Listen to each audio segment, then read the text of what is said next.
25년 현재 기준으로 고령 65세 이상 인구가 20.3%, 초고령화 사회라고 할 수 있습니다. 초고령 사회는 시작됐지만 퇴직자의 평균 연령, 그러니까 주된 일자리에서 나오게 되는 연령은 49.4세로 굉장히 빠른 시기에 하던 일을 중단하게 되는 시대가 온 거죠. 그래서 앞으로의 준비가 굉장히 더 빨리, 더 많이 해야지만 이 미래의 일자리들을, 미래 인생을 준비할 수 있다는 것이 최근의 어떤 시대 변화라고 할 수 있습니다. 예전에는 2005년도에는 은퇴 이후에 한 10년 정도 임금 수준을 고려해서 일자리를 찾았다고 하면 25년 지금 현재는 어떤 일을 할 것인가, 그리고 하는 일이 내가 이전에 했던 일과 연관성이 있는가를 보는 추세가 좀 강해지고 있고, 일하는 즐거움, 또 그 일이 사회에 도움이 되는 일인가도 그 기준에 포함이 되고 있습니다. 그래서 많은 준비를 해야지만 원하는 일을 할 수 있다라는 부분을 조금 말씀드리고 싶습니다. 그리고 또 하나는 일하는 방식이 변화하고 있다는 건데요. 예전에는 했던 일에서 좀 단순한 일로 변경하는 경우도 있었는데, 25년 현재 55세에서 64세 연령대의 중장년 고용률이 70.5% 정도인데요. 단순 노무 종사자는 2005년에는 25.4%, 현재는 17.4%로 8%가 감소. 그 대신 중간 전문가, 관리자 역할을 하는 추세들은 9.6%였다가 15.7%로 계속해서 증가하고 있습니다. 코로나 이후에 재택근무 형태가 많이 늘었는데요. 중장년들이 퇴직하고 나서 희망하는 형태가 자율적으로 일하는 것, 또 나의 전문성을 발휘하는 부분이 있는데, 그런 부분과 가장 딱 맞았던 부분이라고 생각합니다. 그래서 탤런트뱅크, 크모, 숨고 이런 부분들이 있고, 아마 데이터 라벨러라는 직업도 많이 들어보셨을 텐데, 클라우드웍스라든가 라벨러라는 데서 데이터 라벨링을 하는 작업들도 플랫폼 일자리에 해당이 됐죠. 그래서 원하는 시간에 또 내가 잘할 수 있는 것들을 특징으로 해서 일을 하는 방식으로 변화하고 있다라는 거. 그리고 두 번째는 기술과 융합된 직업들을 많이 선택하는 방식인데요. 예를 들면 요양보호사, 병원에서 간병 일을 하더라도, 또 물리치료사 일을 하더라도 로봇이라는 또 기능들이 생겨났기 때문에 로봇 제활사라는 직업도 생겨났습니다. 그래서 이전에 없던 새로운 직업들을 찾는 것도 또 다른 방식이라고 말씀드릴 수가 있을 것 같아요. 추가로 말씀드린다고 하면 반려동물 재활공학사, 그다음에 콜드체인 물류관리사. 그래서 일반적인 반려동물 관리하는 게 아니라 반려동물의 재활을 공학적인 어떤 로봇 설계를 통해서 다리가 아픈 또는 몸이 불편한 부분을 도와주는, 재활시켜주는 그런 직업들도 있다라는 부분. 그래서 기술과 융합된 직업들이 늘어나고 있다.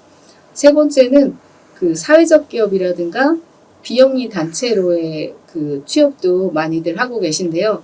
내 전문성을 사회에 기여할 수 있는 부분으로 생각하시기 때문에 이쪽으로도 취업을 많이 하고 계신 상태입니다. 우리나라에는 굉장히 고용 서비스가 선진화되어 있습니다. 그래서 공공에 있는 기관들도 또 민간에, 제가 운영하는 지오코칭과 같이 민간의 고용 서비스 기관을 방문하시는 것을 먼저 추천해드리고 싶습니다. 그곳에는 전문가들이 항시 계시기 때문에 어떤 사회 변화 트렌드, 그리고 제가 조금 전에 언급했던 미래 직업에 대한 정보도 말씀드릴 수 있고, 중장년들이 가지고 있는 역량이라든가 강점을 진단하는 방식을 전문화해서 프로파일링 할 수가 있습니다. 그래서 개인의 역량 진단, 그분이 가능한 직업들을 보여드리면서 할 수 있는 일들을 선택할 수 있도록 도와드리는 역할을 하기 때문에 취업지원 기관 방문하시는 거 추천드리고, 두 번째는 박람회. 박람회는 정기적으로도 계속해서 개최가 되고, 또 지자체마다 어떤 업종별로 수시로 박람회가 열리기도 합니다. 그래서 박람회에 가시면 바로 면접 볼 수 있는 기회도 있고, 또 본인이 커리어 컨설팅을 받을 수 있는 기회도 있기 때문에 박람회를 자주 다녀보시는 거. 그리고 세 번째는 교육과 훈련받기. 그 중에서도 자격증을 취득하는 것을 말씀드리고 싶어요. 특히 이곳 방송통신대학교에 다니시는 분들은 이미 예전에 다른 공부를 하셨지만 또 새로운 기회를 위해서 교육 훈련 받고 계신 분들이 많으신데 너무 잘하고 계시다고 말씀드리고 싶고요. 그 중에서도 자격증 취득 과정이 있다고 하면 반드시 취득하실 것을 권해드립니다. 그래서 이제는 자격의 시대이기 때문에 필수 과정, 필수 자격, 우대사항으로 나와 있는 그런 그 공고문의 자격증 내용을 보시고 필요한 것이 있다고 하면 취득하시는 것이 좋습니다. 네 번째는 소통 방식의 훈련이라고 할 수 있습니다.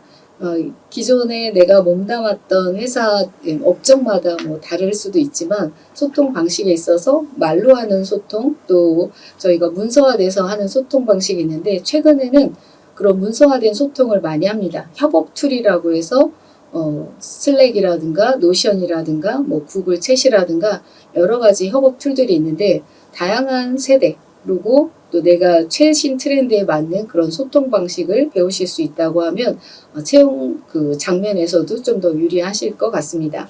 그리고 마지막은 무엇보다 건강관리.